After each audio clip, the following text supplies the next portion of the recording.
today's workshop is going to be all about sustainable sex. I don't have much social media anymore, so this is my email address where you can always reach me. And my LinkedIn is Evangeline Rowe, and my YouTube channel is called Eva Vegan, and I will put a link because I've also made a video to go alongside this on my channel. So, why is sex wasteful? Tends to be because there is an excessive amount of plastic packaging involved in all things sex, like condom packets, condoms, lube packets, and non-flushables like condoms, femidoms, things that you can't flush down the toilet that end up essentially in landfill. A lot of chemicals are used for condoms. Condoms are made from latex or rubber, but some of them are made from plastic because some people can be allergic to latex, and the extraction of natural rubber can be quite exploitative both for people and the environment. So it's good to bear that in mind when you're shopping for condoms. And if you're vegan and didn't already know, there is casein in some condoms. Casein is found in cow's milk and is used to make condoms smoother.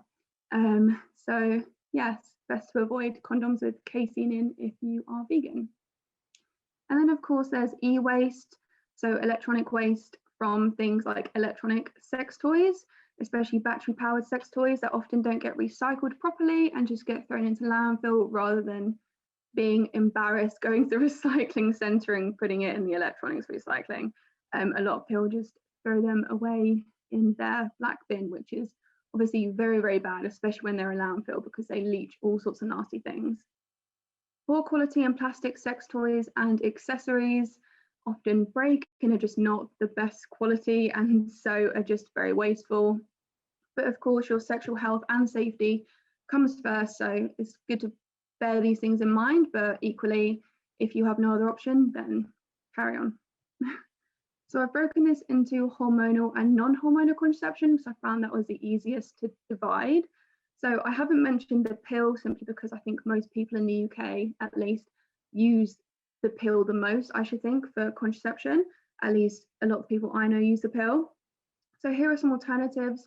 Obviously, the longer a contraceptive method lasts, the more sustainable, so less packaging there is if you're going to go down the hormonal route. So you have the contraceptive patch, which lasts for a week, ring contraception, which lasts for a month, and you can buy these from Lloyd's Pharmacy. It's about £40 for a 3-month supply. The contraceptive injection, which lasts for 8 to 13 weeks, the implant, which lasts up to 3 years, and hormonal IUDs, which can last between 3 and 5 years.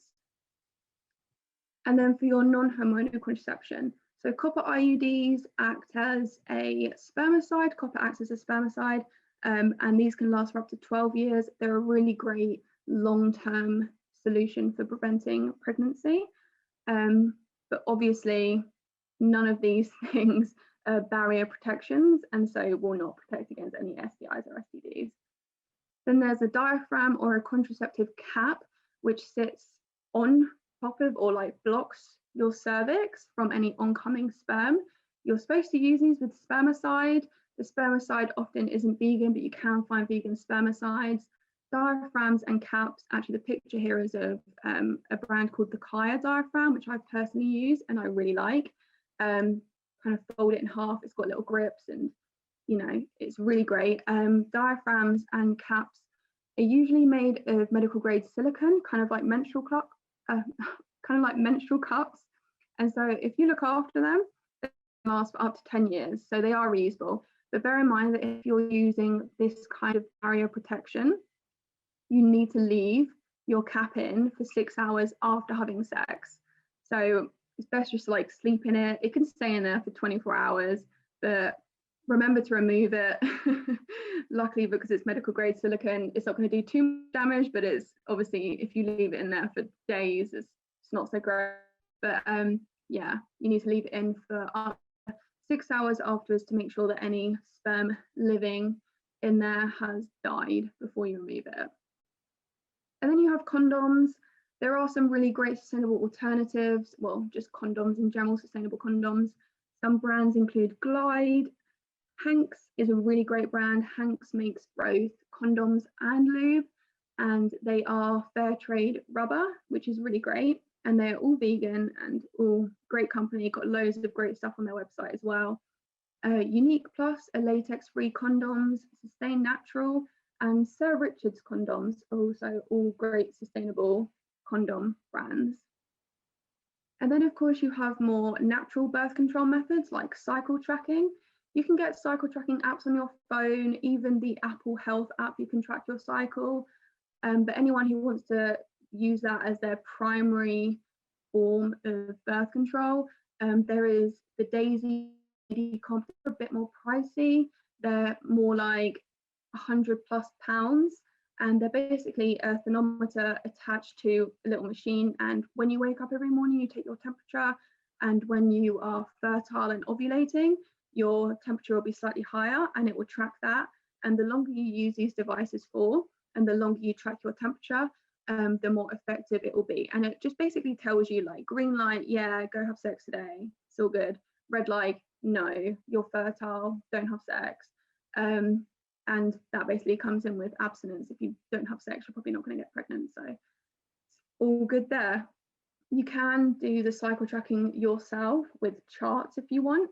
I do have a really good book called, well, it's not obviously not my book, called Taking Charge of Your Fertility, where you can learn how to cycle track and take your temperature and all that lovely stuff yourself, get to know your body, which I think is the best form of contraception anyway, just like getting to know your body. But do bear in mind that if you drink alcohol or if you don't have a regular sleep cycle and stuff like that, then it does affect your recordings, and that can then give you skewed results on whether you're fertile or not, and so on and so forth. The next one is lube. So often people don't really know whether to use water or oil-based lubes. If you're using barrier protection like condoms, diaphragms, or contraceptive cups, then you need to use water-based lubes.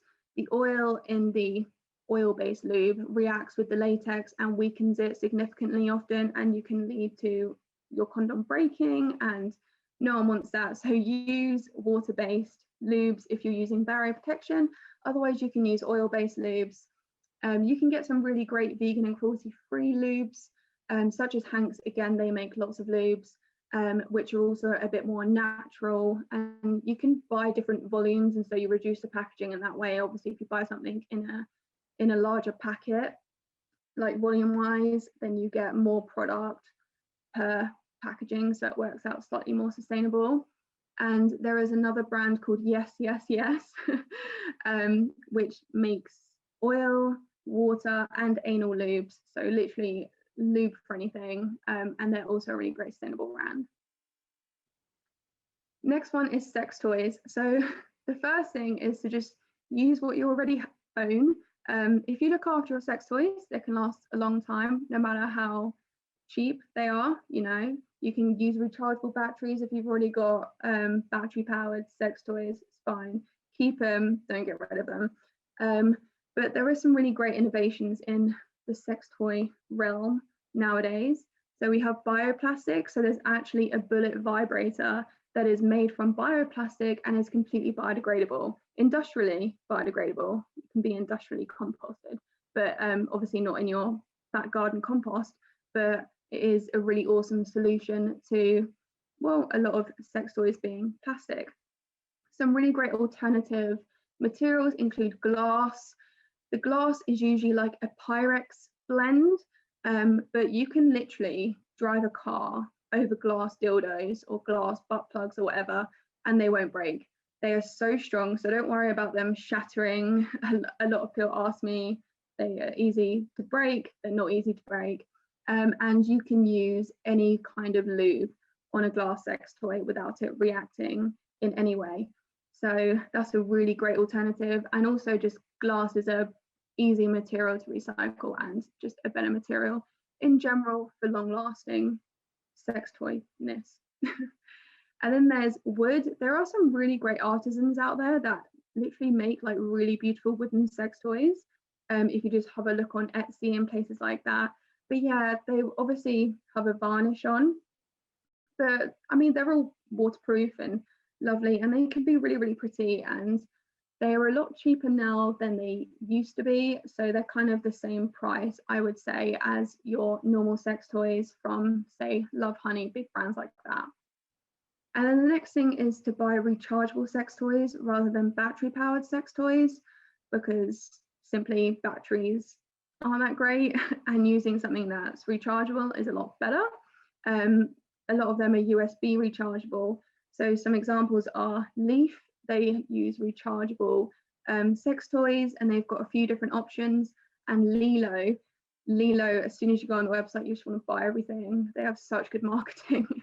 So they make sex toys for him, for her, for couples, literally anything you want. They're luxury sex toys, so they are quite expensive, but they are sustainable, rechargeable, really awesome, wonderful brand. I've heard only good things about them, and I can't wait till I have lots more money. So, and then a lot of sex toys don't get recycled, like I said, but Love Honey do have a recycling scheme.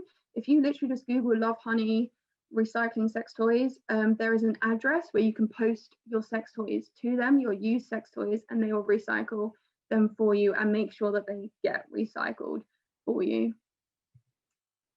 And the last thing I have to talk about, obviously, is consent. If you already haven't seen this video, it's called Consent is as Simple as a Cup of Tea. I think for me, that is a really great video to watch. It's just a really good video explaining consent. You should not be having consent if it is not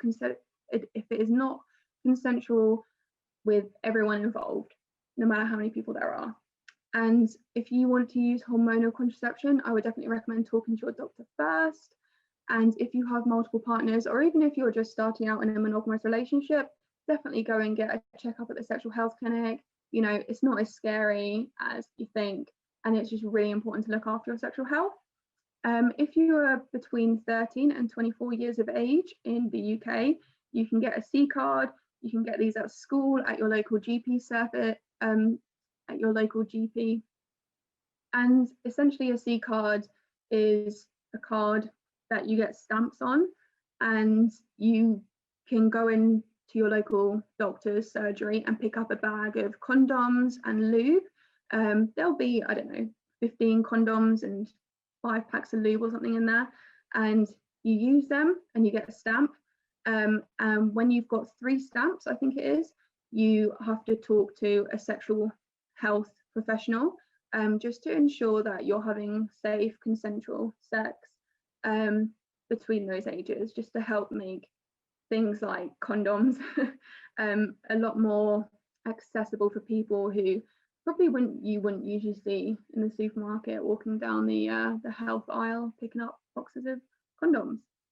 Obviously, check your balls, check your breasts every single month. Book a smear test if you're over 24, 25. It's really important. And also just let your vagina, if you have a vagina, let her clean herself. My vagina is a lady. She loves to clean herself. It is so important to not put all these chemicals on your bits. Especially that Femi-Clean stuff. It's full of chemicals.